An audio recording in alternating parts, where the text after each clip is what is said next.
Parlons. Bon, comme là, son nom tarde à arriver, si elle arrive, on va commencer le conseil municipal. Merci à tous d'être là. Donc, nous allons commencer par l'appel. Je pense qu'on est bien nombreux ce soir. Petit Céline, présente. Vaury Alain. Présent. Goudalorion Stéphanie. Présent. Pouki Jacques. Présent. Arnaud Michel donne son pouvoir à Myriam Garçon. Mochon Philippe. Présent. Virgile Daniel. Présent. Sénéchal Michel. Présent. Gagliari David. Présent. Ananou Monique. Présent. Okatian Cyril. Présent. Dorchinski David donne son pouvoir à David Gagliari. Garçon Jens Myriam. Présente. Joannet Jean-Marc. Présent. Volpi François. Présent. Coste Mireille. Présente. Laurent Brigitte. Présente. Paquini Céline. Présente. Jourdeuil Thierry. Présent. Et là, nous accueillons 3 nouveaux conseillers. Donc, Badou Corinne. Présente. Beauchamp Fabrice. Présent. Astier Raymond. Présente. Le quorum étant largement en tête. Nous allons pouvoir procéder donc à l'installation des 3 nouveaux conseillers à la suite de 3 démissions. Donc on a refait le tableau du conseil municipal avec à la suite de M. Jourdeuil, Mme Badou Corinne, M. Beauchamp Fabrice et Mme Astier Raymond.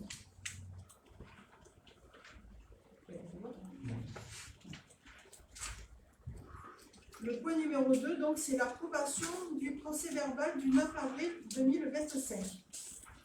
Est-ce que vous avez des questions ou des suggestions? Des remarques à faire ou autre? Donc, s'il n'y a pas de remarques, on va passer au vote. Qui est contre? Qui s'abstient? Je vous remercie.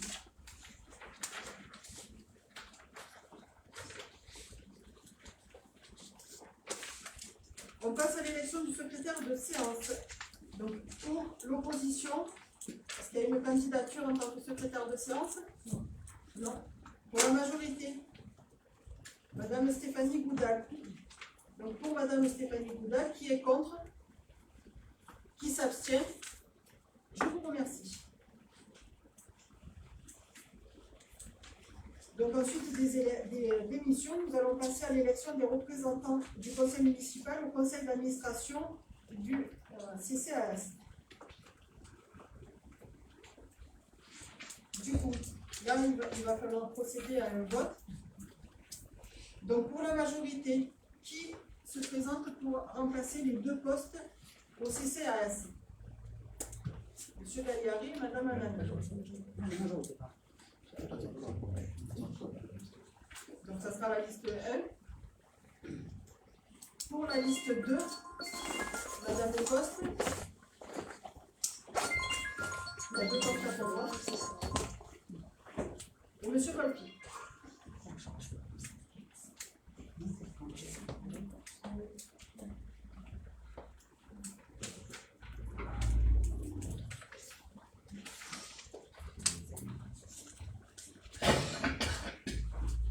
On vous a distribué des papiers pour procéder au vote. Donc, je vous rappelle, pour M. Gagliari et Mme Ananou, liste 1, c'est la liste 1. Et pour Mme Coste et M. Volpi, c'est la liste 2.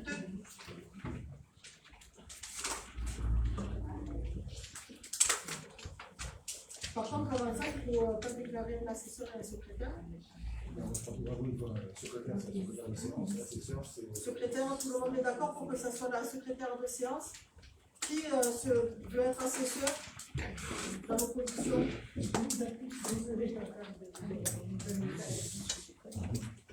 Oui.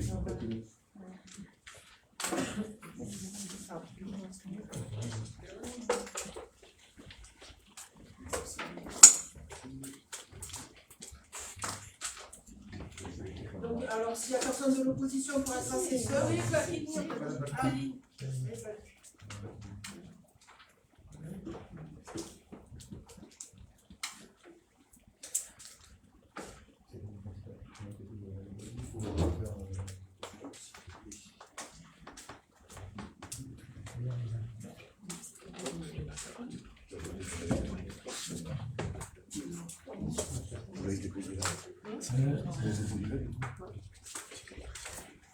Par contre, ceux qui ont Ah, des si, pouvoirs, ah oui, pardon, le pouvoir. J'ai pas donné. Les deux pour ceux qui ont le pouvoir.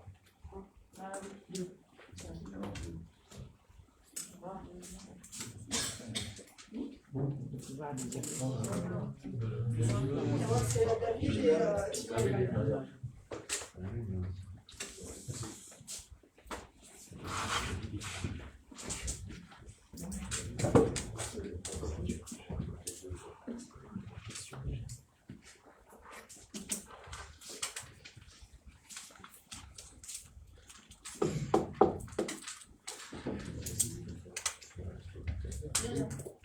Ah, pardon. Donc, si on compte bien, nous devons avoir 23 bulletins.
Alors, nombre de votants 23, nombre de bulletins comptés 23, bulletin blanc, bulletin nul, donc il y a 23 suffrages exprimés valablement. Combien 5 liste 2, 18 liste 1. Quelle surprise!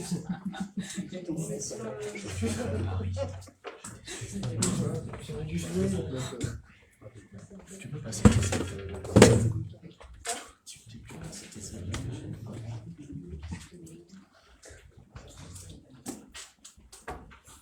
Donc je lis la délibération. Élection des représentants du conseil municipal au conseil d'administration du centre communal d'action sociale. Vu la convocation du conseil municipal du 26 juin 2025. Vu l'élection du maire en date du 15 mars 2024.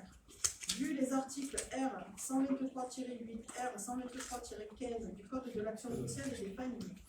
Vu la délibération du conseil municipal en date du 27 mars 2024 fixant à 11 le nombre d'administrateurs du CCAS. Vu le CGCT indiquant que Madame le maire est présidente de fait. Vu la démission de 2 conseillères municipales élues au CCAS de Bargeonne. Madame le maire procède à la constitution du bureau de vote qu'elle préside en désignant un secrétaire de séance et un assesseur. Le conseil municipal, oui l'exposé de Madame le maire et après en avoir délibéré, décide. Article 1er de procéder au remplacement des 2 élus de la liste 1 en référence à la délibération 2024-023 du 27 mars 2024 par vote à bulletin secret, représentant du conseil municipal au conseil d'administration du CCAS. Donc pour rappel, liste des candidats, donc la liste 1, Monsieur David Galliari et Madame Monique Ananou, liste 2, Madame Mireille Poste et Monsieur François Volpi. Nombre de votants 23, nombre de bulletins 23, bulletin blanc 0, bulletin nul 0, suffrage exprimé valablement 23. répartition, donc liste 1, 18, liste 2, 5. Donc sont donc élus pour siéger au conseil d'administration, M. Gagnari et Mme Anani. Article 2. La présidente et le directeur général des services sont chargés chacun, en ce qui les concerne, de l'exécution de la présente décision.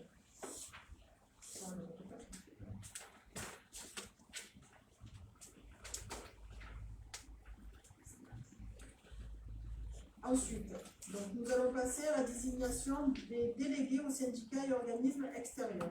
Nous allons commencer par le syndicat des transports. Donc il nous faut un remplaçant, un délégué suppléant.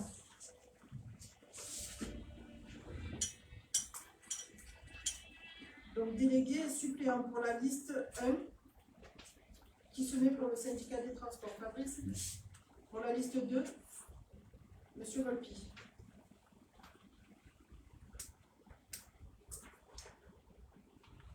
Donc là, ce sont des votes à main levée. C'est ça? Donc des votes à main levée. Donc pour la liste 1, pour M. Beauchamp, en tant que délégué suppléant au syndicat intercommunal des transports des collèges. Qui est contre? Qui s'abstient?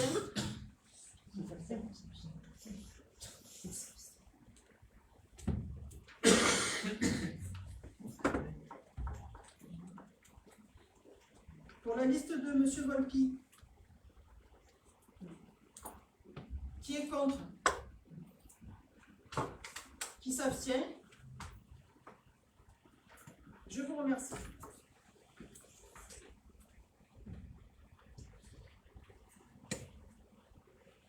Donc la délibération est la suivante. Remplacement d'un délégué du conseil municipal au syndicat intercommunal des transports des collèges.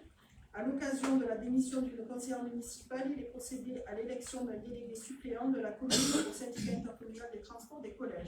On fait acte de candidature. S-qualité, liste 1, Fabrice Beauchamp, liste 2, François Volpi. Le conseil municipal désigne Fabrice Beauchamp comme délégué suppléant. Charge le maire de faire connaître cette décision au syndicat intercommunal des transports des collèges.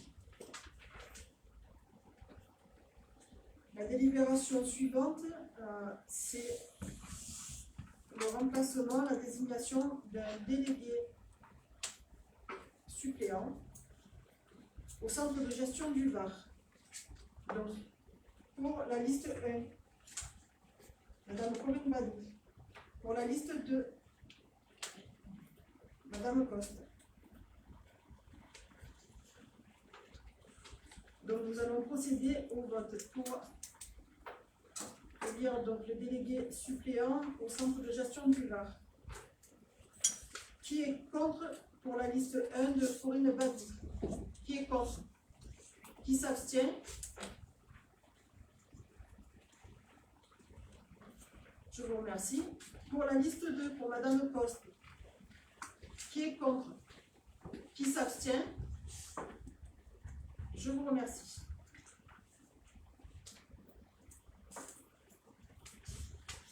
Donc, je vous lis la délibération. Désignation des délégués du conseil municipal au centre de gestion du Var. À l'occasion d'une démission au conseil municipal, il doit être procédé à l'élection d'un délégué suppléant de la commune au centre de gestion du Var. On fait acte de candidature S-qualité. Pour la liste 1, Mme Corinne Badou. Pour la liste 2, Mme Coste. Le conseil municipal désigne Corinne Badou délégué suppléant. Charge le maire de faire connaître cette décision au centre de gestion du Var. Nous allons maintenant procéder à la désignation des délégués dans les commissions communales. Nous allons donc commencer par la commission finances. Donc en remplacement, là il n'y a pas d'acte de candidature parce que là pour le coup c'est forcément une conseillère de la majorité. Donc c'est Madame Boudal qui se propose. Je vous lis la délibération. Donc, désignation des représentants dans la commission des finances, vu l'article L 2121-22 du Code général des collectivités territoriales. Suite à la démission d'une conseillère municipale, Madame le maire a fait un appel à candidature pour le remplacement de cette dernière. Donc, a fait acte de candidature Madame Stéphanie Boudal-Orion. Le conseil municipal donc, approuvera ou pas le remplacement de la conseillère démissionnaire par Stéphanie Vidal. Qui est contre? Qui s'abstient?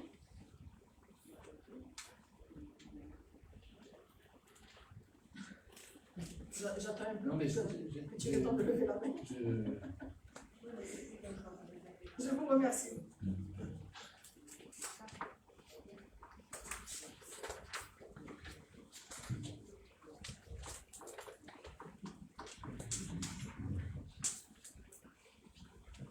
Donc, dans la commission des représentants, un représentant dans la commission éducation jeunesse, M. Joignet fait acte de candidature.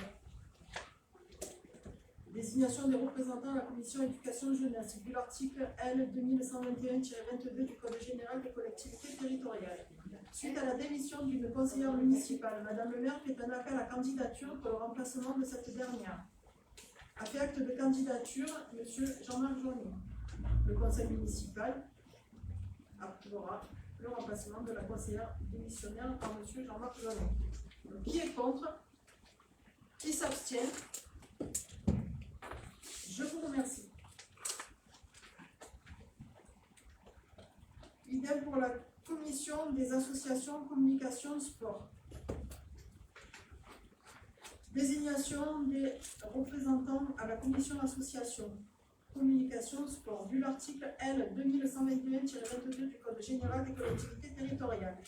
Suite à la démission d'une conseillère municipale, Madame le maire a fait un appel à candidature pour le remplacement de cette dernière. A fait acte de candidature M. David Dorchinski. Le conseil municipal approuvera le remplacement de la conseillère démissionnaire par M. David Dorchinski. Qui est contre? Qui s'abstient? Je vous remercie.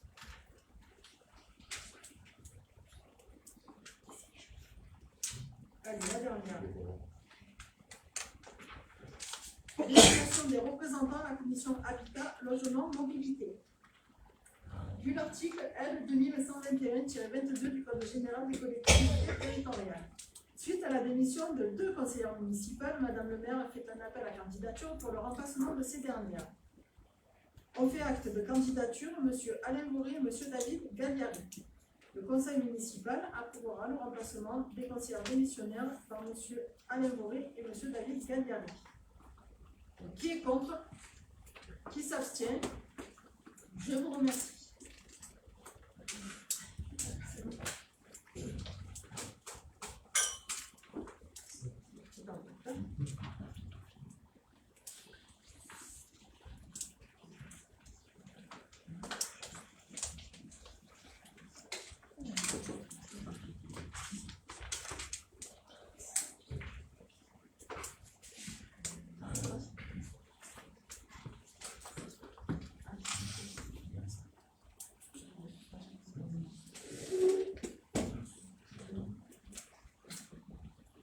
Alors, le point numéro 7 du secrétariat général, c'est la composition du conseil communautaire de la communauté de communes de Provence-Verdon. Je vais vous faire la lecture de la délibération, qui est un peu indigeste, et nous en débattrons à l'issue. Objet, fixation du nombre et de la répartition des sièges du conseil communautaire de la communauté de communes de Provence-Verdon dans le cadre d'un accord local. Vu le Code général des collectivités territoriales, et notamment son article L 5211-6-1, vu le décret numéro 2024-1276 du 31 décembre 2024, authentifiant les chiffres des populations de métropole des départements d'outre-mer de la Guadeloupe, de la Guyane, de la Martinique et de la Réunion, de Saint-Barthélemy, de Saint-Martin, de Saint-Pierre et Miquelon. Vu l'arrêté préfectoral numéro 99/2019 BCAI en date du 9 septembre 2019 fixant la composition actuelle du conseil communautaire de la communauté de communes Provence-Verdon. Madame le maire rappelle au conseil municipal que la composition de la communauté sera fixée selon les modalités prévues à l'article L 5211-6-1 du CGCT. Ainsi, la composition du conseil communautaire de la communauté de communes Provence-Verdon pourrait être fixée à compter du prochain renouvellement général des conseillers municipaux selon un accord local permettant de répartir un nombre total de sièges qui ne peut excéder de plus de 25% la somme des sièges attribués en application de la règle de la proportionnelle à la plus forte moyenne basée sur le tableau de l'article L 5211-6-1-3 et des sièges de droit attribués conformément au cadre du même article, mais dont la répartition des sièges devra respecter les conditions cumulatives suivantes. Être répartis en fonction de la population municipale de chaque commune. Chaque commune devra disposer d'au moins un siège. Aucune commune ne pourra disposer de plus de la moitié des sièges. La part des sièges attribués à chaque commune ne pourra s'écarter de plus de 20% de la proportion de sa population dans la population globale des communes membres, sauf à bénéficier de l'une des deux exceptions à cette règle prévue au E du deuxième du 1 de l'article L 5211-6-1 du CGCT. Afin de conclure un tel accord local, les communes membres de la communauté doivent approuver une composition du conseil communautaire de la communauté respectant les conditions précitées, par délibération concordante. De telles délibérations devront être adoptées au plus tard le 31 août 2025 par les 2/3 au moins des conseils municipaux des communes membres de la communauté, représentant la moitié de la population totale de la communauté ou l'inverse. Cette majorité devant nécessairement comprendre le conseil municipal de la commune dont la population est la plus nombreuse, lorsque celle-ci est supérieure au quart de la population des communes membres de la communauté. À défaut d'un tel accord, le préfet fixera, selon la procédure légale dite de droit commun, à 35 sièges, le nombre de sièges du conseil communautaire de communauté, qu'il répartira conformément aux dispositions des 2, 3, 4 et 5 de l'article L 5211-6-1 du CGCT. Au plus tard, au 31 octobre 2025, par arrêté préfectoral. Le préfet fixera la composition du conseil communautaire de la communauté de communes conformément à l'accord local qui sera conclu ou, à défaut, conformément à la procédure légale de droit commun. Madame le maire indique au conseil municipal qu'il a été envisagé de conclure entre les communes membres de la communauté de communes un accord local fixant à 39 le nombre de sièges du conseil communautaire, répartis conformément aux principes énoncés au second du 1 de l'article L 5211-6-1 du CGCT de la manière suivante. Nombre des communes membres, population municipale en 2022, ordre décroissant de population, nombre de conseillers communautaires titulaires. Riance, 4245 habitants, nombre de conseillers 7. Barjol, 2995 habitants, conseillers communautaires 5. Seyon-sur-Sola d'Argent, 2717 habitants, nombre de conseillers communautaires titulaires 4. Si vous êtes d'accord, je dis juste le nom de la commune, le nombre d'habitants et le nombre de sièges. Merci. Saint-Julien-le-Montagnier, 2399, 4. Gina-Servi, 2036, 3. Laverdière, 1674, 3. Bruauriac, 1456, 2. Taverne, 1444, 2. Barrage, 1170, 2. Pontevès, 764, 2. Montmélian 595, 1. Fox-en-Foux 501, 1. Esparon de Palière 370, 1. Artigues 286, 1. Saint-Martin de Palière 271, 1. Total des sièges répartis 39. Il est donc demandé au conseil municipal de bien vouloir, compte tenu de l'ensemble de ces éléments, fixé en application du 1 de l'article L 5211-6-1 du CGCT, le nombre et la répartition des sièges du conseil communautaire de la communauté de communes Provence-Verdon.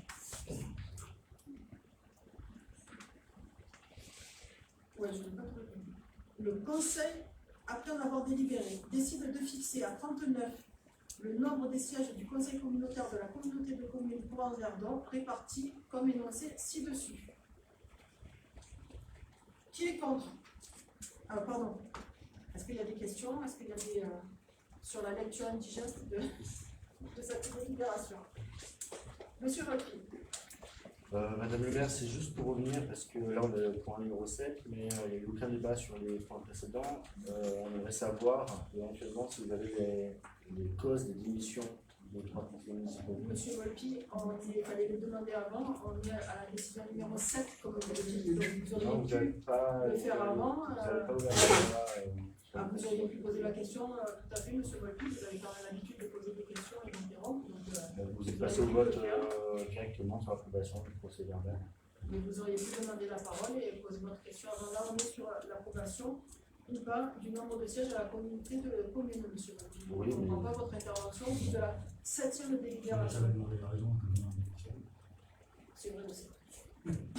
Tu peux le dire au fond, hein. Non, je veux dire, on ne vous a pas demandé la raison de démission au début de mandat, donc votre question, je trouve. Voilà. Non, mais bon, Donc, est-ce que vous avez des questions? Oui. Est-ce que vous avez des questions sur la délibération concernant la composition du conseil communautaire de la communauté de communes Provence-Verdon?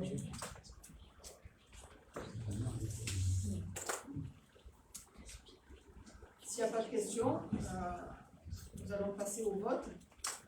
Donc pour les 39, pour valider les 39 sièges à la communauté de communes et donc 5 sièges pour Barjol, qui est contre?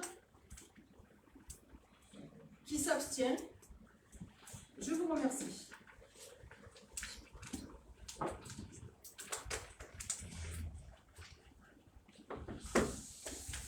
Le point suivant concerne le RH.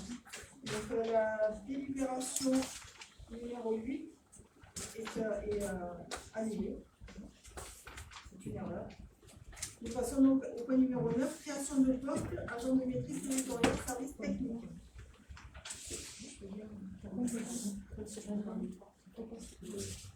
pourquoi elle est annulée, Madame le maire? Pardon? Pourquoi la délibération est annulée? Je ne m'occupe pas, monsieur.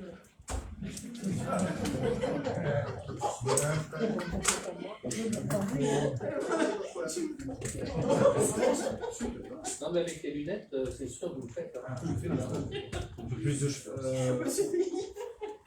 Tout simplement parce que le RRH de la commune donc, est reparti en sous-préfecture. Donc il a été décidé de nommer une personne qui est aujourd'hui à l'ARH comme coordinatrice. Donc c'est pour ça qu'au départ ce poste avait été mis à la création. Sauf qu'on s'est aperçu que ce poste existait déjà dans la commune, donc ça ne sert à rien d'en créer un deuxième, parce que ce poste existait déjà, il n'est pas aujourd'hui attribué. Donc ça ne servira à rien de créer un poste qu'on devrait en créer un deuxième, tout simplement. Merci. Donc point numéro 9. Création de poste responsable adjoint service technique, exercice 2025. Vu le Code général des collectivités territoriales, vu l'article L 332-8, disposition 2 du Code de la fonction publique, un contractuel peut être recruté sur ce poste si aucune candidature d'un fonctionnaire ne convient et car les besoins des services et la nature des fonctions le justifient. Le contrat proposé ne peut excéder 3 ans, renouvelable dans la limite d'une durée maximale de 6 ans.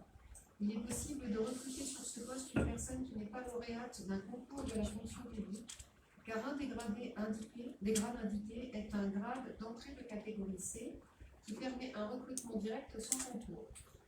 Madame le maire expose, dans l'intérêt pour le bon fonctionnement des services, et en particulier le service technique de la collectivité de Barjol, il est proposé la création d'un emploi à temps complet comme suit.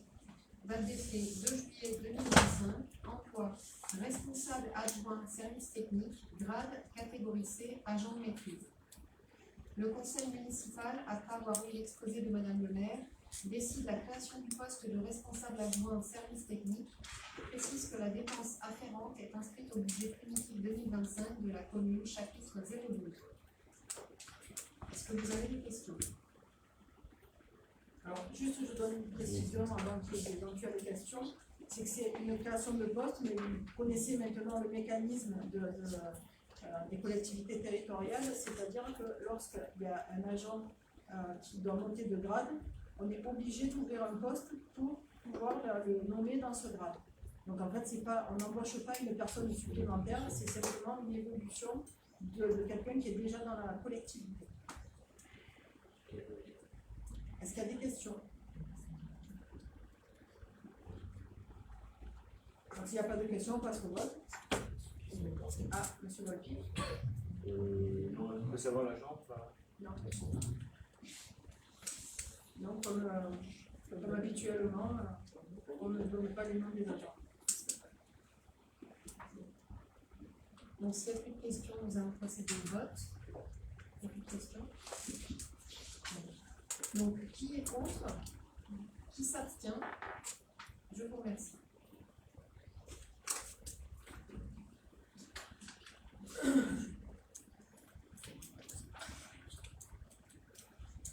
Donc, je vous lis la délibération suivante qui concerne la création de postes pour un contrat d'apprentissage au service de l'eau et de l'assainissement.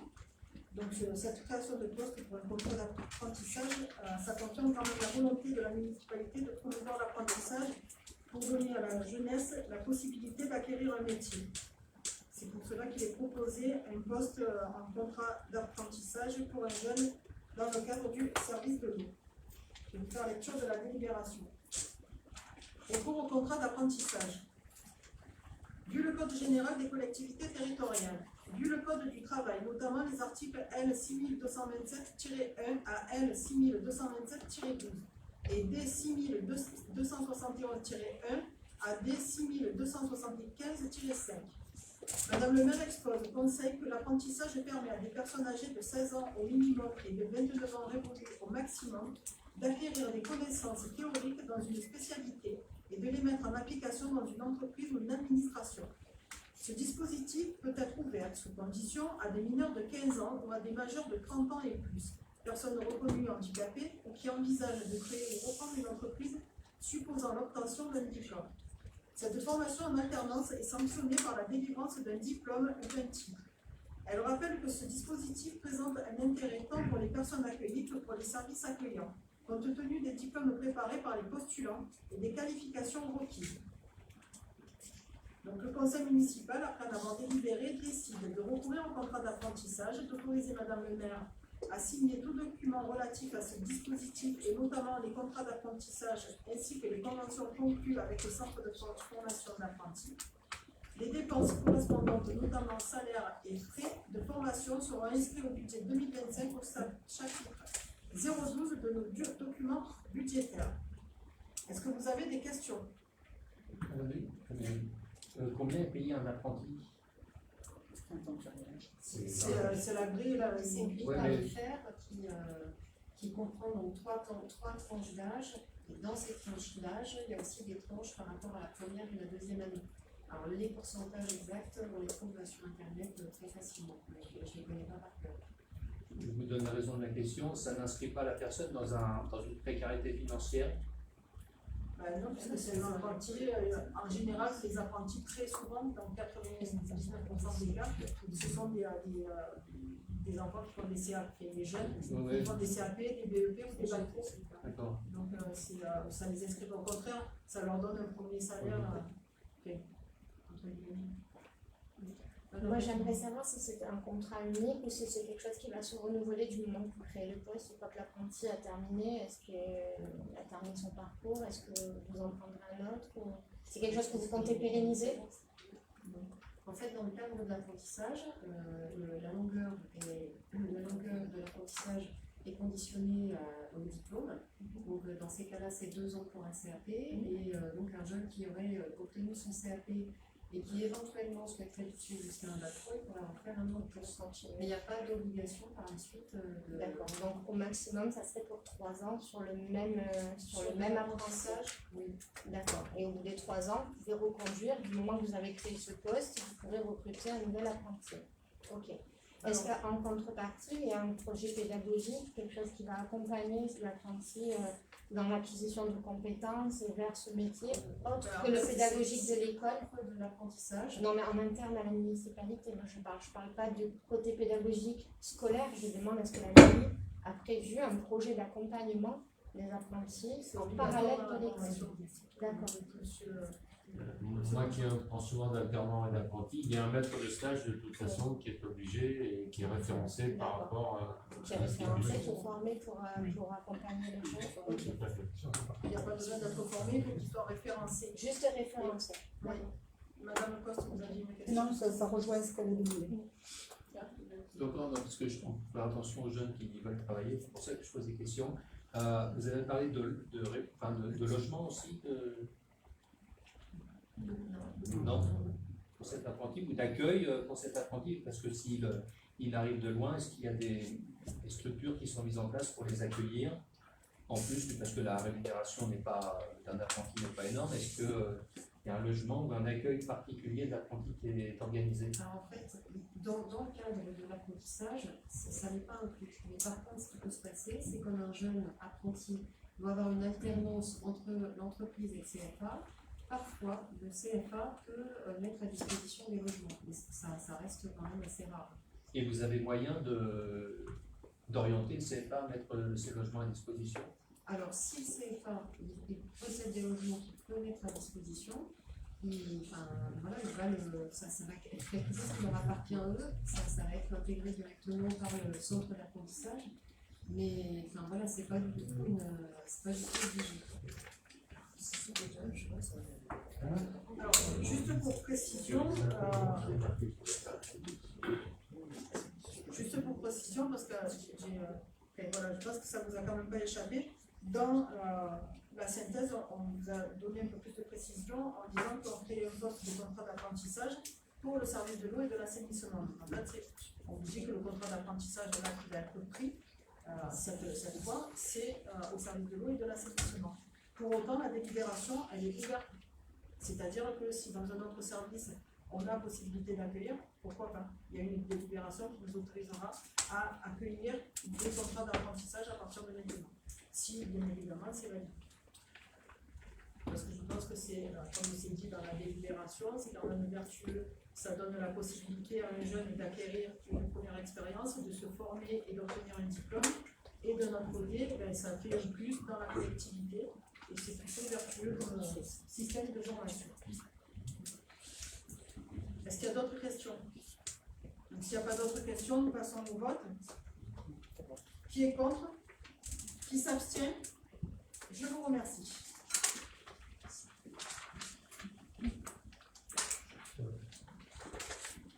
Le point suivant, c'est un point urbanisme. Et je vais laisser la parole à monsieur Alain Bourri.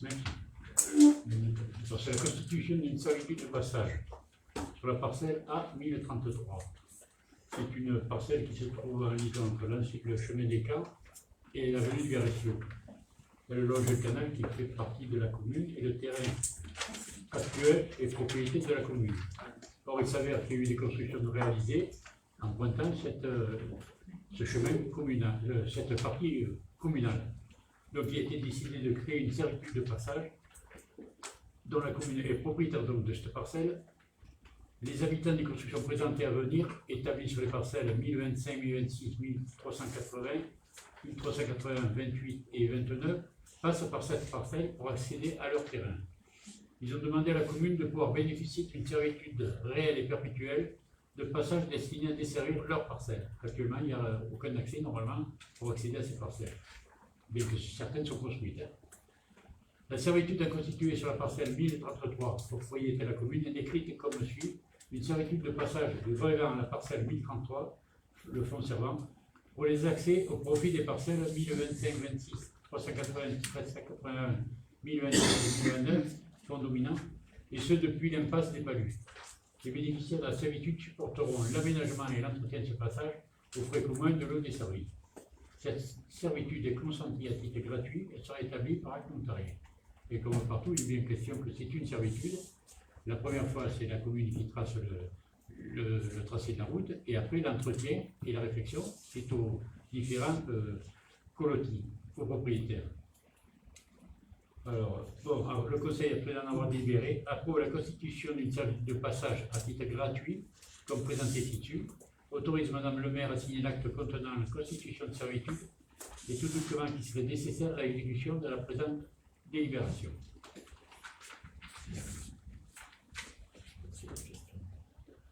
Il y a des questions là-dessus? Oui. Quand vous dites qu'il y a des obligations d'entretien sur ce passage, est-ce qu'il y a un cahier des charges d'entretien qui est qui est donné, ou est-ce que, voilà. Non, normalement, dans le notarié, il est précisé que la servitude est laissée aux riverains et il dit obligation à eux d'entretenir le passage. C'est-à-dire que s'ils le dégradent, c'est eux qui vont réparer, c'est pas le commis qui va y aller. D'accord. Il n'y a Ça, pas c'est marqué de... dans la plaine. D'accord, mais il n'y a pas d'obligation d'entretenir de telle ou telle manière les choses. Ah non, non, après. C'est eux qui sont chargés de dire s'il faut entretenir ou c'est vous qui dites qu'il faut Ah entretenir. non, c'est eux qui verront. Non, après, j'ai dit, si jamais il y a des trous qui ne veulent pas les boucher, ben, D'accord. ils supportent les conséquences. D'accord. Et au prorata des différents riverains. Voilà.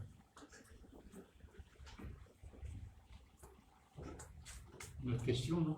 Alors, juste une petite précision, pas une question mais une précision, c'est que dans la convention, il sera noté qu'ils n'ont pas le droit d'artificialiser le sol. Donc c'est un revêtement C'est naturel. important. Ouais. C'est pour ça que je donne cette indication, parce qu'elle me semble bien importante. D'autant plus qu'il y a 3 lots de pierre et puis il y a 3 lots à construire. Donc tout ce qui est camion de transformateur et tout, on dégrade un petit peu le chemin. Mais c'est à eux après de réparer. Sans artificialisation de... C'est difficile à dire. Ouais, Du sol. Ok, ça va. oui, ils ne peuvent pas faire un béton, un enrobé. Est-ce qu'il y a d'autres questions? Non, c'est bon. Donc s'il n'y a pas d'autres questions, on passe au vote. Voilà. Qui est contre? Qui s'abstient? Je vous remercie. Je suis obligé de faire le passage. Le point suivant, c'est les associations de communication. Donc le point 12, c'est une demande de subvention exceptionnelle de l'association Vente-Rouge dans le cadre de son festival des Troubadours des Glaces. Je laisse la parole à M. Daniel Virgile. L'objet, subvention exceptionnelle à l'association Marjolaine. Vu l'article L 2241-1 du Code général des collectivités territoriales, dans le cadre de la 3e édition du Festival des Troubadours des Lias, les 8, 9 et 10 août 2025, l'association Marjolaine souhaiterait programmer pour la soirée du vendredi 8 août un groupe traditionnel folk, nommé Folk You. Dans le but d'animer une soirée bal traditionnelle. La programmation de cette soirée, en plus du cachet du groupe qui s'intégrerait en partie au dispositif GIP Café Culture, l'association souhaite bénéficier d'un bal parquet afin de proposer au public une surface adaptée pour participer aux ateliers d'initiation à la danse folk qui auront lieu en amont, mais aussi pour danser tout au long de la soirée. Le parquet devait initialement être prêté gratuitement, cependant, par suite d'un désistement, cela ne pourra pas être possible. L'association a donc opté pour la location d'un parquet professionnel. Afin de pouvoir envisager l'organisation de cette soirée folklorique, Marjolaine Boucle souhaiterait faire l'objet d'une subvention exceptionnelle afin de la financer. Après analyse du dossier, la commission des associations sur les subventions, qui s'est réunie le 11 juin 2025, a proposé une aide exceptionnelle de 800 € dans le cadre de ce projet. Une précision, ça représente à peu près 50% du montant de la location du parquet. Le Conseil, après en avoir délibéré, approuve la proposition de la commission d'association entérinant une aide exceptionnelle de 800 € au profit de Marjolaine Boucle. Est-ce qu'il y a des questions? Serait-il possible de savoir le montant de subvention qui leur a été alloué à l'année? Je crois que c'était de l'ordre de 2000 €. 2000 ou pas? 2000 ou 2500 €. Voilà. C'est une association qui fait pas moins de 3 éteignez la clim s'il vous plaît, parce que là c'est en train de couler sur la lumière et on va faire éviter de faire une Non, c'est la douche. Il y aura des glaçons. la dit, c'est celle-là qu'on Oui, La lumière, Je l'ai signalé de suite, ouais. Oui, on ira pas après. Ah, mais il y en a un là-dessus. Ah bah tiens, on a ce qu'il faut. Voilà, il y en a un peu plus. Suspension, voilà. On est dans la suspension, et voilà. J'ai fait vraiment On reprend le C'est une association Barjol Bouge qui fait le festival Equiva de Délias donc sur 3 jours, qui fait la foire du cuir sur 2 jours et qui organise des manifestations au cours de l'année, qui organise plusieurs manifestations au cours de l'année. Et là, en réalité, le montant de subvention allouée est plus de 50%. Ouais, bah, Plus de 50%. c'était 1400 et des poussières. Voilà, donc on a fait un peu plus de 50%. Qui est contre? Ça, je sais pas, est-ce qu'il y a d'autres questions? Non, il n'y a pas de question. Est-ce qu'il y avait d'autres questions, pardon? Donc s'il n'y a pas d'autres questions, effectivement, on passe au vote. Daniel? Alors, qui est contre? Qui s'abstient? Merci.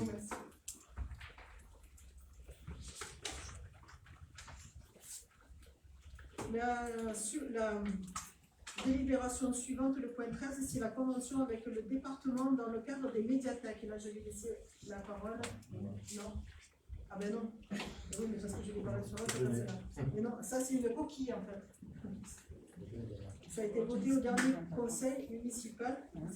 C'est une coquille, c'est resté dans le truc. Excusez-nous. Donc on passe directement aux finances. Point 14, et là c'est à Céline. Petite, je laisse la parole pour une demande de subvention au département dans le projet de désimperméabilisation de la cour d'école.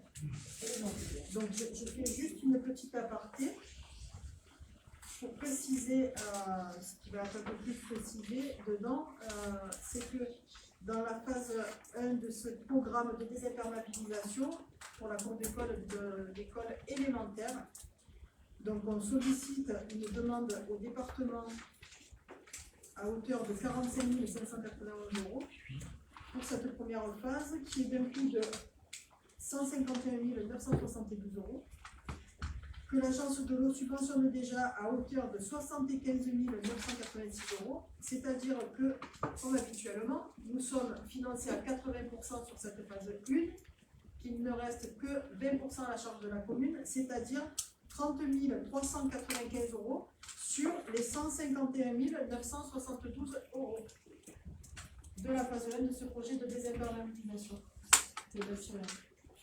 Donc, considérant le travail réalisé depuis 2021 par l'équipe municipale, l'équipe enseignante de l'école élémentaire Aristide-Briand, la commission extra-municipale de la transition écologique et les parents d'élèves, considérant l'étude hydrologique de désimperméabilisation et de réhabilitation de la cour réalisée en 2024 par ERG Environnement, la commune sollicite une demande de subvention auprès du conseil départemental du Var selon le plan de financement ci-dessous. Donc tout est en montant hors taxe. Donc un total de 151 972 €. Le département, donc 45 591 €. L'agence de l'eau, 75 986 €, qui reste en autofinancement à la commune, donc 30 395 €. Le conseil municipal, après avoir lu l'exposé de Madame le maire, autorise Madame le maire à solliciter une aide financière de 45 591 € hors taxe auprès du conseil départemental du Var pour la désimperméabilisation de la cour d'école élémentaire. Est-ce qu'il y a des questions? Monsieur Jourdain. Merci de me donner la parole parce que c'est un projet auquel nous tenons, qui nous tient à cœur. Voilà, je vais participer sur l'invitation de monsieur Michel, monsieur Sénéchal, pardon, à participer à l'élaboration du projet.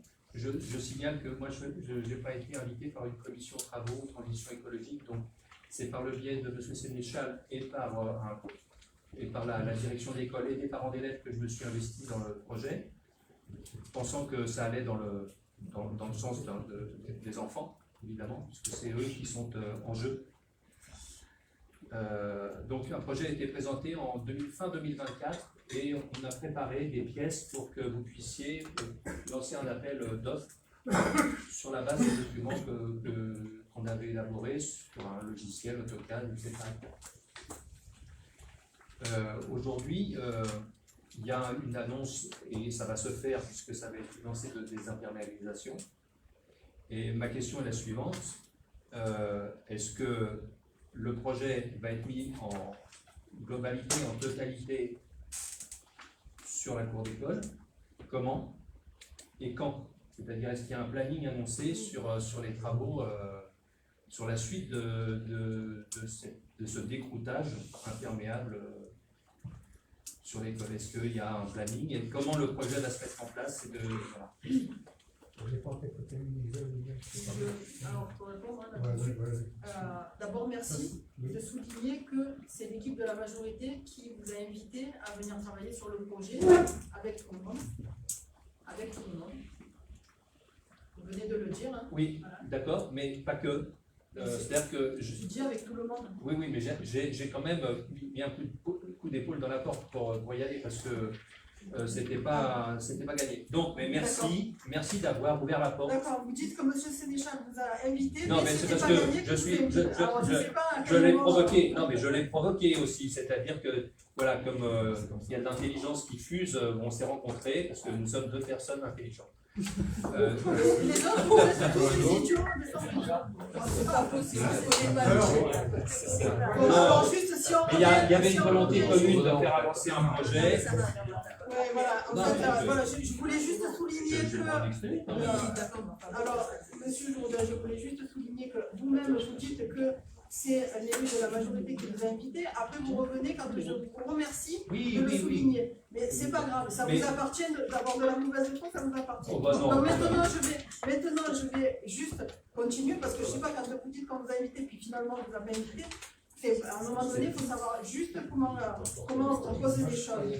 Maintenant sur le projet, voilà. Maintenant sur le projet. Voilà. Sur le projet, c'est important. Maintenant sur le projet, parce qu'exactement là où je vous rejoins, effectivement, le plus important, ce sont nos enfants et le passage du projet. Dès cet été, dès que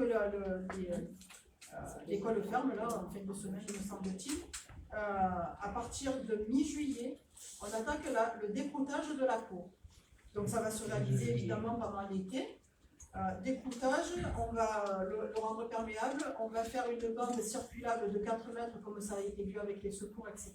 Donc qui sera en béton désactivé, ça on n'a pas le choix. Mais c'est juste la bande de roulement, c'est réglementaire et tout le reste sera désimperméabilisé. Ensuite, c'est un projet qui va être porté sur 2 voire 3 ans. C'est-à-dire que là, cette année, c'est le découtage, l'année prochaine, c'est l'amélioration du mobilier. Si on arrive à terminer le projet, parce qu'on a tous les financements l'an prochain, merci, c'est notre but. Si on n'arrive pas, par rapport au financement, on l'étalera sur 2 ans, parce qu'il faut savoir que le projet global est d'un peu plus de 320 000 €. Donc, si on fait le reste à charge sur la commune, si on arrive à avoir 20% de reste à charge sur la globalité du projet, il nous reste encore des subventions à aller chercher. Ce qui est en cours, donc là-dessus, on n'a aucun souci.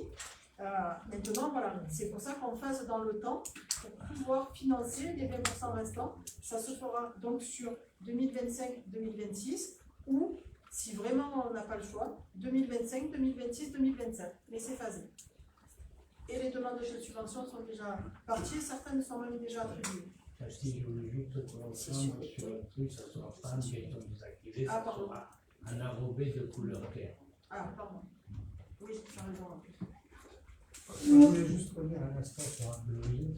Quand je suis arrivé il y a 1 an, dans les premiers documents que j'avais trouvés, c'était tout le débat, enfin tout le travail qui avait été fait pour présenter un projet de désintermédiation de la cour dans le cadre d'un projet qui s'appelait Notre école, faisons-la ensemble, où les instituteurs, les professeurs de l'école s'étaient investis à l'époque où ce projet porté par l'Éducation nationale avait été présenté, avaient travaillé pour un projet, avaient fait des présentations, et il y avait un travail, il y avait un vrai travail qui avait été fait, et puis ils se sont rendus compte que notre école faisant ensemble ne finançait pas d'éléments liés à l'immobilier ou à des structures qui étaient des structures qui dépendaient du budget communal notamment. Et donc, ils sont restés avec ce projet sur les bords. Moi, je l'ai découvert et je me suis dit que c'était intéressant parce qu'effectivement, la cour d'école méritait un coup de jeune, on va dire ça comme ça. Donc, l'idée, ça a été à ce moment-là d'essayer de trouver comment le remettre en lice autrement, c'est-à-dire sachant qu'on oublie, il faut expliquer aux personnes, on oublie notre école qu'ils ont ensemble, on va essayer de la faire nous avec elle, et voilà, donc on est redémarré. Et c'est vrai que l'avantage pour le travail qui a été proposé avec les professeurs des écoles et l'association des bonnes volontés, dont M. Journet, c'était le travail qui était proposé, c'était on a une base, on peut recommencer à travailler à partir de cette base, c'est ça qui a été fait. Moi, je n'ai pas été très présent parce que c'était des moments où ça a redémarré. C'était malheureusement le moment où je me suis blessé, donc c'est vrai que ça a bien suivi, et effectivement, on a quand même maintenant un premier phasage qui va démarrer dans quelques semaines, qui permet d'aller dans le bon sens. Et la genèse, donc, puisque Michel nous a rejoint en 2024, la genèse de ce projet, avant le projet NEP, c'était une discussion que nous avions eue, la municipalité et les enseignants, déjà à l'époque, pour désartificialiser cette cour. Donc en fait, c'est une discussion qu'on a eue très rapidement, fin 2020. On a commencé déjà à travailler là-dessus. L'idée, c'était de ne pas rester sur cette thèse qui est que Neuf ne puisse pas financer ça et pas se dire bon, bah, ça ne peut pas marcher dans Neuf, et ça ne marchera pas. Donc, je peux te dire, ça peut marcher dans Neuf, on va essayer de faire autrement. C'est une bonne idée. Et puis, c'est une bonne idée, le contexte actuel de Je voudrais rajouter quelque chose. Manon Meyer a été une aide précieuse. Ça, il faut le dire, parce qu'on oublie souvent les gens qui sont à la manœuvre. C'est le moment où voilà. Et enfin, en fait, c'est le chef de projet Petite Ville de demain. Oui. On n'a pas l'habitude de dire les noms des agents. Voilà, mais il faut le souligner, hein, parce qu'elle a fait un bon travail, on a travaillé ensemble. J'insiste, enfin, et je me tairai, qu'il ne faut pas reculer devant les craintes qu'on peut avoir, qui viennent de partout, et qu'il faut agir pour les écoles massivement, c'est-à-dire que création d'un îlot de verdure pour les enfants, ça devient urgent. Je pense qu'on en a la preuve aujourd'hui, et qu'il faut plutôt avancer de 3 pas et reculer d'un, plutôt que de faire un pas à chaque fois. C'est-à-dire qu'il faut être très ambitieux là-dessus, même si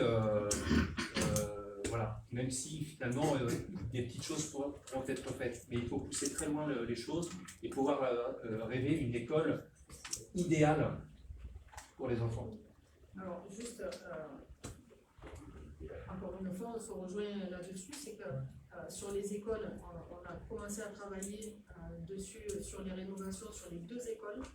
On a fait de grosses rénovations assez lignes sur les 2 écoles, et ça, dès 2020, on a été là-dessus, sur la désartificialisation, sur faire des carrés à la maternelle, des carrés de bio. On a accompagné les enseignants pour qu'ils puissent proposer des parcours les mains dans la terre avec les enfants, avec les poulaillers, avec la mise en place, avec la bibliothèque, avec la médiathèque dont l'agent aussi est très près des écoles, avec les jardins partagés qui a été mis en place par nos prédécesseurs avec l'école et qu'on a poursuivi parce que c'est vraiment une idée super que de proposer ça aux élèves.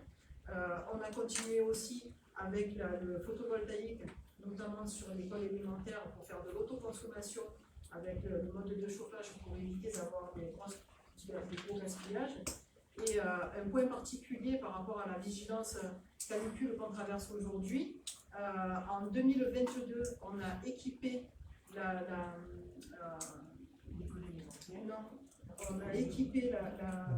maternelle en premier, la cantine, merci.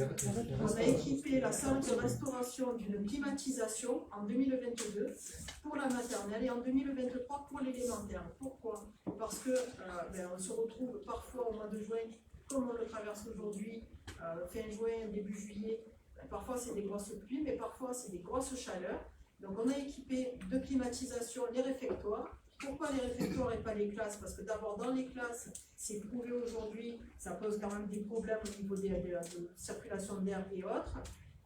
Et d'autre part, parce que dans la salle de réfectoire, c'est là où il rentre le plus d'enfants. Donc dans les réfectoires, il y a la climatisation, les élèves vont déjeuner climatisés, et au moment le plus chaud de l'après-midi, les enseignants peuvent emmener les enfants dans le réfectoire pour qu'ils soient dans un endroit frais, climatisé. Tout autant qu'on met des salles climatisées à disposition de la population dans ces périodes-là. Donc c'est vraiment prévoir là-dessus. Et il y a eu aussi tout le réseau et le matériel informatique de l'école élémentaire qui a été changé, totalement déneutralisé. Le sol de la maternelle. Le sol de la maternelle. Voilà. La rénovation des écoles, Ça qui va dans le bon sens. William, vous voulez ajouter quelque chose? À la suite de ce que vous dites, sachez qu'on s'est rapproché d'entreprises pour les C2E et il va y avoir l'isolation. Il va y avoir l'isolation de l'ensemble de l'école primaire au niveau de la toiture qui va être totalement refaite à l'intérieur. Bien sûr, donc en fait, ça permettra encore parce qu'on produit de l'énergie avec le solaire, mais c'est aussi pas la gaspiller en ayant une passoire énergétique. Donc le premier pas, ça va être ça parce qu'on s'est aperçu que c'était un gros problème. Non, c'est pour revenir pour la désinternalisation. C'est bien de revenir, c'est vraiment un souci. La désinternalisation, c'est pas juste une désinternalisation, c'est-à-dire qu'on ne va pas enlever que l'enrobé et quand il y a 2 bassins de rétention des eaux de pluie qui vont être créés afin de ne pas provoquer d'inondation. Donc c'est important, on n'est pas juste à découper et à mettre par-dessus du stabilisé. Ce qui permettra aussi, c'est des bassins de rétention, de garder un maximum d'eau aussi pour la végétation qui va venir derrière et la renaturation des côtes qui va être derrière. Ça va permettre aussi, on va plus voir les platanes sur la rouguère qui ont repris vigueur parce que justement il y a cette eau qui est gardée dans le sol et ça c'est intéressant. Ce sera la même chose pour l'école. Donc voilà, on va vraiment dans cette optique-là. Et pour un rappel, les bassins de rétention, ils ont fait leur preuve sur la rivière et on a reçu déjà 2 prix pour ça. Et même le 3e, on est passé directement au niveau 3. Donc il va y avoir ça partout à Barjol. Donc moi j'ai envie de pousser dans ce sens, parce que si on vient de planter, de faire un verger communal, on a 30 arbres à coucher avec les écoles. Encore plus. Moi je pousse dans ce sens. Alors après, on n'est pas à Paris, on n'est pas à Marseille, on a toute la Polynésie. Non, mais je demande encore plus. Je crois que c'est bien, c'est très bien, mais encore plus. C'est prévu. Il n'y a pas que le verger qui a été travaillé effectivement avec les enfants. C'était un des projets que j'avais proposé en conseil d'école, de l'élémentaire, quand on a connu le verger communal, qui développe la formation qui s'est faite avec les enfants en lien avec les services techniques. Il y a aussi une aire terrestre éducative, le projet d'aire terrestre éducative, qui est monté par l'une des enseignantes de l'élémentaire, en lien avec aussi un enseignant de la 6e, et ce sont des terrains qui sont mis à disposition par la commune sur cette année. C'est des choses qu'on a poussées aussi. Donc ça, c'est 2 choses qu'on a poussées, d'abord avec le collège et maintenant avec, à la demande d'une enseignante, mais avec l'école élémentaire. Avec les mises à disposition d'espace. Il y en a bien d'autres, parce qu'en fait, le verger communal, c'était notre volonté, et d'ailleurs c'était dans le projet phare aussi, ça faisait partie de notre projet phare, donc on l'a réalisé et on a mis les écoles avec nous et les élèves, et puis on va continuer là-dessus avec les élèves. Est-ce qu'il y a d'autres questions? Oh oui, si vous voulez. Oui, monsieur Laurent. J'aurais bien aimé, j'ai entendu M. Jourdain et M. Chédissa. Je suis surpris, c'est le premier conseil municipal où il y a une entente entre 2 parties. Ça, il faut une minorité. Ça, c'est quand même réconfortant. Ça vient un peu tard par rapport à pourquoi ça peut se faire. Bravo, merci. Oui. C'est que entre vous deux. Non, non, je ne sais pas si c'est ce qu'il vient de dire, parce que non, c'est pas ce que j'ai compris. Non, je dis plus rien, je ne dis plus rien. Non, j'ai pas entendu, Thierry. Non, je ne dis plus rien. Tu as dit c'est entre nous deux. Non, je ne dis plus rien. Est-ce que c'est interprété? Je ne dis plus rien. Ah non, pardon, alors j'ai mal compris, honnêtement. Excuse-moi, j'ai mal compris. J'ai compris, c'est que entre nous deux. Non, allez, j'ai pas compris. C'est bon. Allez, on va passer au vote. Ouais, c'est bon, C'est un peu d'humour. Question polémique, elles n'ont pas été. Désolée si vraiment j'ai compris ça. Bon, allez, on vote. Alors, on va voter. Qui est contre? Qui s'abstient? Je vous remercie. Alors, on va passer au point. Je pense que Fabrice doit nous quitter. Donc, Fabrice a donné son pouvoir à Monique. Merci, Fabrice.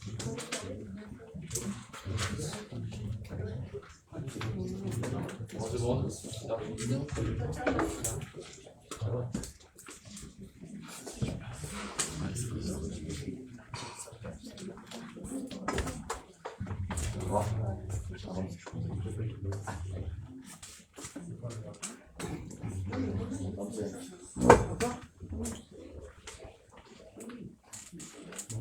Alors,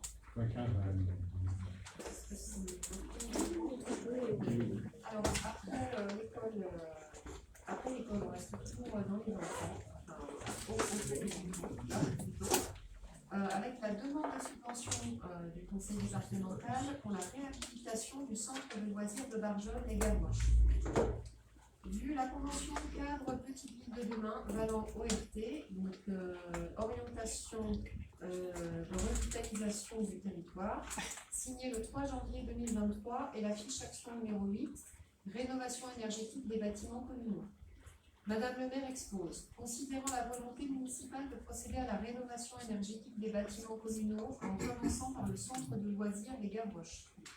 Considérant le rapport de l'audit énergétique du centre de loisirs de 2023 et du choix du scénario suivant, gain de moins 93% de consommation en kilowatts EF, parce que c'est EF, pardon, de moins 86% de consommation en kilowatts EP par mètre cube par an et de moins 96% d'émissions de GOS en kilos par an. De solliciter une subvention en conseil départemental du Var sur le plan de financement ci-dessus. En taxe, le montant total de 1 263 837,50 €. Le conseil départemental 172 000 €. État fonds vert 350 005,17 €. Région Sud 178 000 €. Carte du Var 300 000 €. Ce qui laisse un autofinancement pour la commune de 263 832,33 €. Le conseil municipal, après avoir ouï l'exposé de Madame le maire, autorise Madame le maire à solliciter une aide financière de 172 000 € hors taxe auprès du conseil départemental du Var pour la réhabilitation du centre de loisirs Les Gavroches.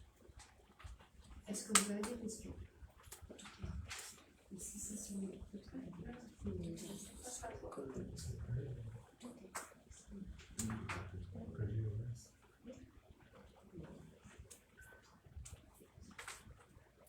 S'il n'y a pas de questions, nous allons procéder au vote. Alors, juste avant ça, avant de passer au vote, alors je ne vais pas donner les appels, je ne sais pas si c'est technique, et si ça vous intéresse, on laissera le directeur des services répondre. Mais c'est simplement que là-dessus, si à la lecture de la délibération, mais pas seulement, avec tout ce qu'on a pu dire, vous voyez bien que là, il y a des gains de consommation, il y a des gains pour que ce soit de confort pour les utilisateurs ou d'énergie, ils sont énormes. Simplement, en rénovant le bâtiment, et on le fait avec des matériaux biosourcés, ce qui nous permet d'avoir encore plus de gains et de vertus dans la rénovation de ce centre de loisirs. Et là encore, vous voyez que l'autofinancement est uniquement de 20%. Donc ça représente pour un montant total de travaux hors taxe de 1 263 837,50 €. Ça représente uniquement 263 832,33 € au frais des Barjoliers pour avoir un centre de loisirs complètement rénové avec un gain d'énergie extraordinaire. Tu peux parler, Thierry, j'essayerai d'entendre. Je peux poser une question? Est-ce que les espaces extérieurs sont traités dans le cadre de ces travaux? Alors, pas dans le cadre de ces travaux, ça vient après. Pardon, je peux rajouter. L'espace périphérique est très restreint quand même. Je pense aussi. Oui, mais s'il fait des choses quand même, les enfants sèment des choses, voilà, Oui. c'est sur place pas que de loisirs mais d'apprentissage. Donc c'est dommage qu'il n'y ait pas plus d'espace autour.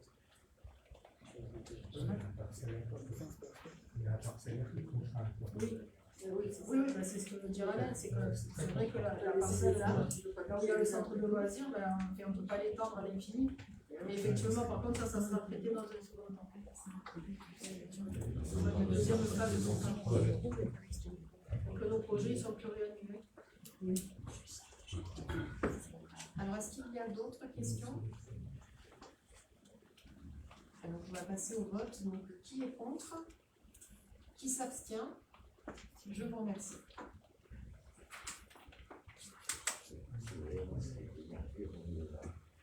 Oui, ça, c'est le GES. Le reste, En fait, c'est le marché final des marchés primaires. l'EF, l'énergie finale, EP, énergie primaire.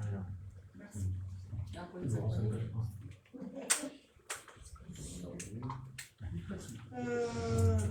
Alors, l'avant-dernier point, donc c'est une demande de subvention du conseil départemental pour la voirie communale.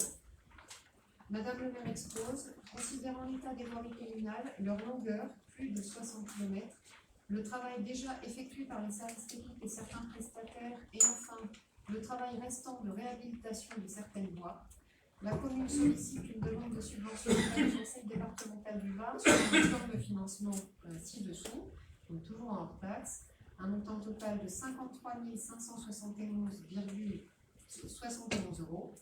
Le conseil départemental 40 000 € et un autofinancement pour la commune de 13 571,71 €.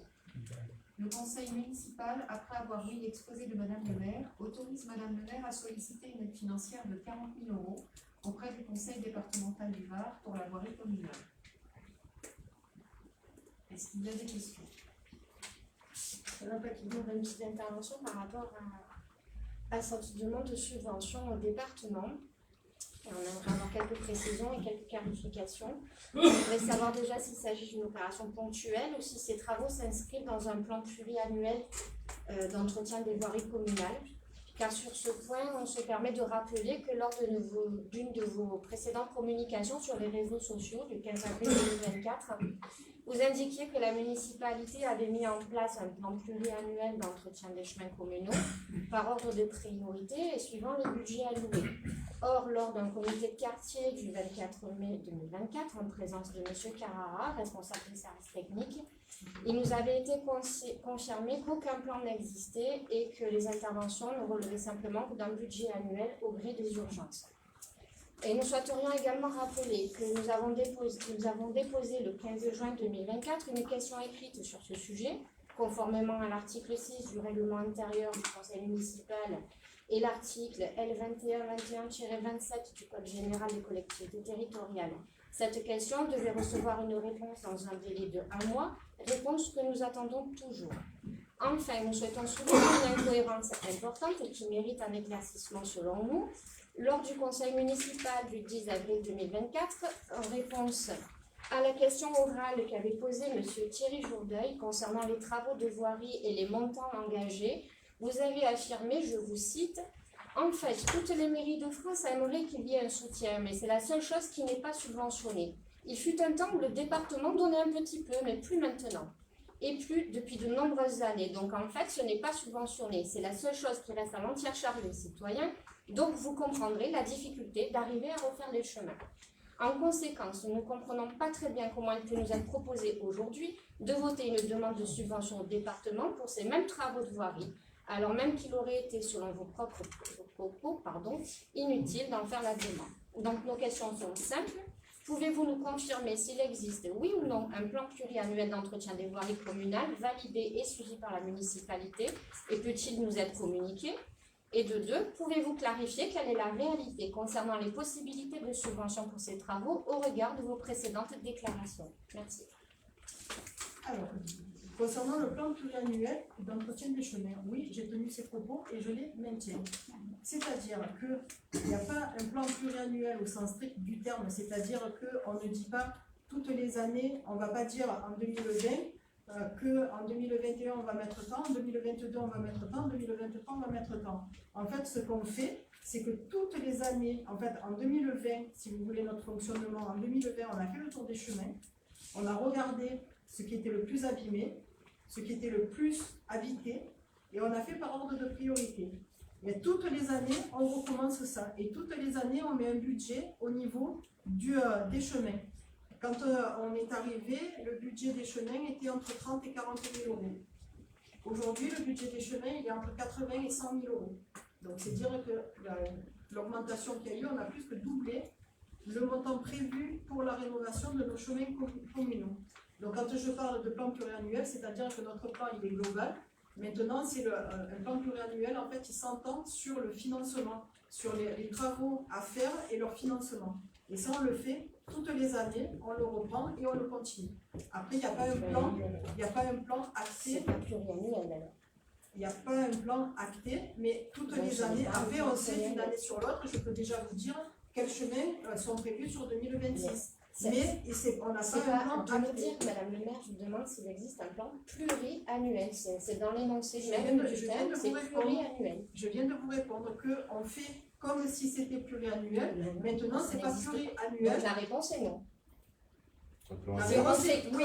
La réponse est oui. Maintenant, il n'est pas acté. Maintenant, il n'est pas acté sur papier. Donc c'est non. Voilà. Donc c'est non. Merci. C'est vous avez répondu non, ça ne peut pas être oui mais non. C'est non. Merci. Mais non, je dis qu'on a ce plan de rénovation des chemins, maintenant il n'est pas acté, marqué sur papier. Mais par contre, il est augmenté puisqu'on a plus que doublé et les chemins sont rénovés toutes les années. Donc c'est tout comme s'il y en avait un, et c'est même mieux parce que s'il y en avait un, on serait bloqué sur certains travaux. Donc il vaut mieux qu'on fasse comme nous faisons. Ça, c'est la première réponse. Concernant mes incohérences censées pour le financement. En début de mandat, nous avons reçu des représentants du département, ici même, en conseil, dans la salle du conseil, donc nous étions plusieurs élus. Et dans le débat avec les représentants du département, nous avons posé la question de savoir ce qui était finançable ou pas, et notamment s'ils pouvaient nous financer les voiries. Et la réponse d'un conseiller du département a été de nous dire « Ah non, non, pas la voirie, sortez-nous des projets ». Donc nous, on a entendu, on ne finance pas la voirie, on finance que des projets. Et on n'a jamais fait de demande de financement de voirie. On a su que tardivement. On a su que très tardivement, puisque ça fait quelques mois qu'on peut qu'effectivement, le département peut un petit peu subventionner, d'où la demande de subvention aujourd'hui. Il me semble bien que Pontorès a été financé à plusieurs reprises sur des travaux de voirie. Pardon ? Pontorès, il me semble bien qu'il y avait des délibérés de la mairie de Pontorès où le département finançait, il y avait des demandes de subvention pour des travaux de voirie sur Pontorès. Et ça fait quelques années. Je suis à Barge. Non, mais c'est parce que vous dites que ça n'a pas été fait. Moi, je vous dis, ça a été fait. Je ne vous dis pas que ça n'a pas été fait, je vous dis ce que m'a répondu le conseil départemental à la question posée s'ils le finançaient. Ils m'ont dit ah non, pas la voirie. Ils ont répondu, je n'étais pas seule. Ah non, pas la voirie, sortez-nous des projets. Donc on a sorti des projets qui sont au demeurant très bien financés. Maintenant, pour répondre à votre autre troisième question que vous n'avez pas reprise, la non-réponse aux questions que vous posez, effectivement, 60 questions sur un délai très court, à un moment donné, on gère. Si vous avez confondu entre les questions écrites et les questions orales, on les ça fait partie de notre rôle d'opposition de vous poser des questions et d'éclairer les barbelés, les citoyens sur des fonctionnements. On a toutes vos questions, donc il y en avait une soixantaine en moins de 3 mois. Donc forcément, on se consacre à la gestion de la commune et pas à la réponse à vos questions sur le moustique tigre. Alors veuillez m'excuser, non, n'allez pas sur ce terrain-là, Madame le maire, parce que le moustique est un vrai problème sanitaire et c'est franchement pas actuellement, c'est franchement pas le thème que vous devriez vous en faire. Je ne vais sur aucun terrain, je vous prends juste un exemple. Mais l'exemple est plus que validé, puisque justement, pour être du milieu, on a les équipes mobiles d'hygiène qui sont mobilisées de partout dans le Var pour des recrudescences de la dengue et du chikungunya. On a déjà des chroniqueurs en Madame Paquignon ne vous attend pas, on est en lien direct avec les. Mais c'est pas pour ça qu'il faut se moquer d'une question où il y a une certaine importance. C'est dénigrant, Madame le maire. C'est dénigrant. Je peux y répondre. Je ne dénigre pas, j'ai juste des dossiers à traiter. Mais chacun jugera aux questions qui répètent la même chose. Voilà. Donc je pense avoir répondu à vos questions. Maintenant, sur les 7 demandes de subvention, donc, pour quelques exemples de tronçons, et je précise bien de tronçons de chemin, on ne va pas refaire parce qu'au prix de l'enrobé, mais je pense m'être largement exprimé là-dessus, au prix de l'enrobé, il est évident qu'on ne va pas faire toutes les voiries, on va faire uniquement des tronçons et ceux les plus abîmés de quelques chemins. Je peux vous donner un exemple, les Fourches, je peux vous donner un exemple, l'eau salée, le chemin de Saint-Étienne, le chemin des Camps. cette liste n'est évidemment pas exhaustive. Oui, on a fait pas. Est-ce qu'il y a Je viens de la leur dire. Alors, nous allons procéder au vote. Qui est contre? Qui s'abstient? Je vous remercie. Abstention pour la demande de subvention pour la rénovation des chemins. Et on Pour ne des connaît pas, subventions qui existent. si vous, Madame le maire, vous avez présenté effectivement avec cette subvention une liste de voies maniales qui nécessitent une réhabilitation, on aurait voté pour, mais là en l'occurrence, on vote pour quelque chose dont on ne connaît pas. En fait, on va, pour vous, en réalité, M. Wolfi, si on obtient une subvention en plus des 80 ou 100 000 euros qu'on met sur les chemins communaux, annuellement, je termine, si on obtient une subvention supplémentaire, on va refaire un chemin qui n'en a pas besoin. En gros, c'est ce que vous insinuez. Mais je pense qu'on a prouvé qu'on faisait quand même des projets qui étaient plus qu'intéressants et surtout plus que nécessaires pour la commune. Maintenant, la délibération est passée. Mais non, vous devrez le débat. C'est-à-dire que quand vous mettez un projet, on ne peut pas voter de l'argent public si on ne connaît pas le projet final. C'est pour l'avoir eu. D'accord, mais alors, Parce qu'on est en retard. dans le bon sens. et on ne sait pas S'il vous plaît, la délibération est validée, on passe au dernier point. La location des biens communaux. Alors, biens communaux à la location. Vu le code général de la propriété des personnes publiques, vu les articles L 1311-1 et suivants, article 13 de la loi numéro 88-13 du 5 janvier 1988, L.2122-22.5, L.2224-18-1, L.2241-1 et L.2411-6 du Code général des collectivités territoriales. Vu les articles L. 411-1 et suivants du Code rural et de la pêche maritime, au terme de l'article L. 2121-29 du Code général des collectivités territoriales, le Conseil municipal règle par ses délibérations les affaires de la commune. L'article L. 2241-1 du CGCT dispose quant à lui que le Conseil municipal délibère sur la gestion des biens et des opérations immobilières de la commune. La commune a un patrimoine bâti et non bâti qu'elle a la possibilité de louer afin de réaliser des recettes. L'ensemble des loyers décrits dans le tableau ci-après sont réalisables selon l'indice de référence des loyers indiqués dans le bail. Alors, donc ça fonctionne avec l'adresse du bien, la périodicité et le montant du loyer en note. Donc, 8 rue du Fourneuf, mensuel, 500 €. Rue Pierre-Curie, mensuel, 500 €.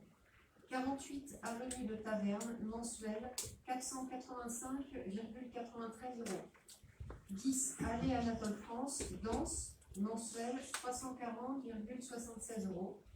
10 allée Anatole France, T3, mensuel, 390,54 €. 10 allée Anatole France, T4, mensuel, 440,21 €. 11 avenue Eugène Payan, T2, mensuel, 364,62 €.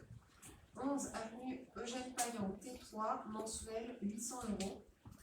11 avenue Eugène Payan, T4, mensuel, 1000 €. 11 avenue Eugène Payan, bureau, mensuel, 1200 €. Route de Taverne, rez-de-chaussée, Paul 1, mensuel, 213,04 €.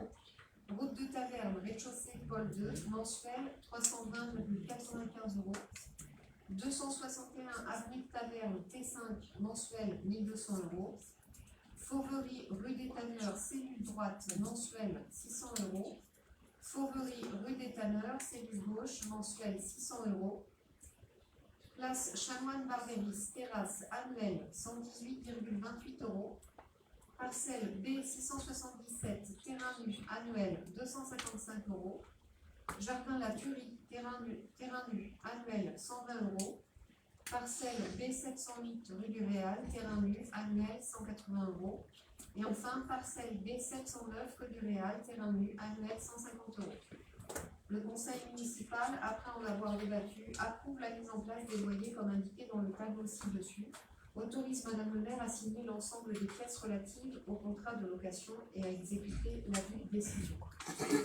Alors ça c'est quelque chose qui est déjà passé, il y a eu des précisions, pour pouvoir mieux vérifier les locations. Voilà, tout ça, vous avez déjà fait la lecture.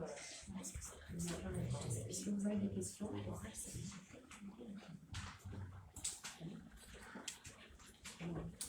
Est-ce qu'il y a des questions? S'il n'y a pas de questions, on passe au vote. Voilà, s'il n'y a pas de questions, on va procéder au vote. Donc, qui est contre? Qui s'abstient? Je vous remercie.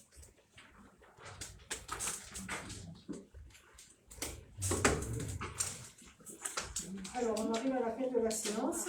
Nous avons reçu une question orale. Je vais laisser Mme Pacchini lire sa question.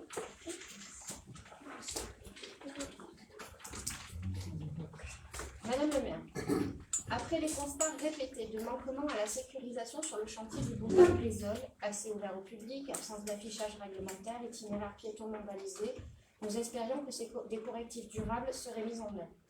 Malheureusement, nous avons pu constater les mêmes négligences sur le chantier des Tourtuires.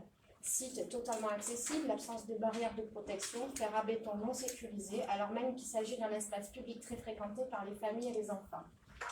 Pour rappel, les obligations légales en la matière sont très précises et ne sont pas des options. C'est en ce sens que l'article R4534-137 du Code du travail stipule que les chantiers doivent être clôturés et signalés de manière visible afin de protéger les tiers contre les dangers que peuvent présenter les travaux. Ces dispositions impliquent la mise en place d'une clôture physique solide et continue, barrières, palissades, grillages, afin d'empêcher les accès non autorisés, notamment des passants, riverains et enfants. L'installation de panneaux de signalisation visibles et clairs dans les dangers potentiels, travaux en cours, risque de chute, présence d'engins, etc. L'objectif étant de protéger les tiers, c'est-à-dire toute personne extérieure au chantier, contre les risques liés à ces mêmes travaux. Ces obligations relèvent de la responsabilité du maître d'ouvrage, ici la commune, ainsi que les entreprises intervenantes. Leur non-respect engage la responsabilité civile et pénale en cas d'accident. Ces règles s'appliquent à tous les chantiers, quelle que soit leur taille ou leur nature. À cela s'ajoute le respect des règles concernant le port obligatoire des équipements de protection individuelle, comme les casques, gilets haute visibilité, chaussures de sécurité, par toute personne accédant à un chantier, y compris les élus et représentants de la commune. Compte tenu de ces éléments et des constats récurrents sur le territoire communal, nous souhaitons vous poser la question suivante. Quelles mesures concrètes et immédiates la commune entend-elle mettre en place afin de garantir la stricte application de ces obligations légales sur l'ensemble des chantiers municipaux et ainsi assurer la sécurité des riverains et des usagers? Donc, votre question est quelles mesures concrètes et immédiates la commune entend-elle mettre en place afin de garantir la stricte application de ces obligations légales sur l'ensemble des chantiers municipaux et ainsi assurer la sécurité des riverains et des usagers? En fait, la sécurité des chantiers sur la commune, c'est un point très important de vigilance que nous avons. Concernant le 4e cours de tennis, le responsable des services techniques a averti l'entreprise des manquements. Il était sur place jusqu'au samedi soir tard en demandant de bien sécuriser le chantier parce qu'il y avait une manifestation le lendemain. L'entreprise ne l'a pas fait, donc un courrier de mise en demeure a été transmis à cette dernière donc pour lui rappeler les règles en vigueur nationales et qui s'appliquent également sur la commune de Langin. Concernant le boulevard Grisol, le chantier est sur une voie en milieu ouvert bordée de commerce et d'habitation, itinérant suivant le niveau d'intervention sur les trottoirs. Donc le chantier était mobile, si vous préférez, se déplacer sur les trottoirs. L'entreprise a mis en place des cheminements pas toujours respectés. Pour la 2e tranche de travaux à l'automne, la mise en sécurité sera plus apaisée à mettre en place. Parce que, effectivement, au niveau du boulevard Grisol, donc les cheminements piétons étaient faits. Ils étaient déplacés par l'entreprise au fur et à mesure de l'avancée du chantier, sauf que, malheureusement, comme on peut le constater trop souvent, même sur d'autres sujets, on a eu de l'incivilité, les gens déplaçaient les barrières pour passer un peu où ils voulaient. Maintenant, les travaux sont terminés depuis vendredi dernier, donc soit le 27 juin, et nous reprendrons, comme on s'y était engagé, que fin octobre, début novembre, pour l'enrobé et la plantation des arbres qui vont border tout le boulevard Grisol et ainsi que les ombriguères. Voilà. Je vous vous remercie. Bonne soirée, bon été à tous.